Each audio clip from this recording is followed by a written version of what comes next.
হুম। প্রিয়তমা, আরে মাজনটা শেষ হয়ে গেছে। মাজন কোথায়? আরে মাজন মাজন মাজন কি আমি শুনতে পাচ্ছ তৈরি না? করবো নাকি? আরে মাজন গো, আরে মাজন কি আমি তৈরি করবো? তোমার কান গেছে। মাজনটা পুরো বাসে কোথায়? খেয়েছো। মাজন তো শেষ হয়ে গেছে। তুমি তো সপ্তাহে যখন বাজার করতে গেলাম তখন তো বলতে হয় মাজনটা নিয়ে চলে আসতাম।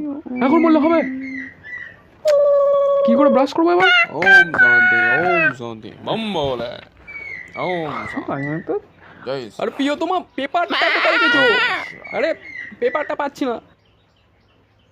তোমাকে তো বলেছি সকালবেলায় পেপারটা নিয়ে আমার টেবিলের এখানে রেখে দেবে, আর এক কাপ গরম চা করে দাও তাড়াতাড়ি, অফিসের জন্য লেট হয়ে যাচ্ছি আমি। সবজি সবজি একদম তাজা তাজা সবজি, সবজি আছে তাজা তাজা, একদম সস্তা সস্তা। লঙ্কার দাম হাই হয়ে গেছে, লঙ্কা খেতে হবে না, বাকি সবজিগুলো নিয়ে যাও।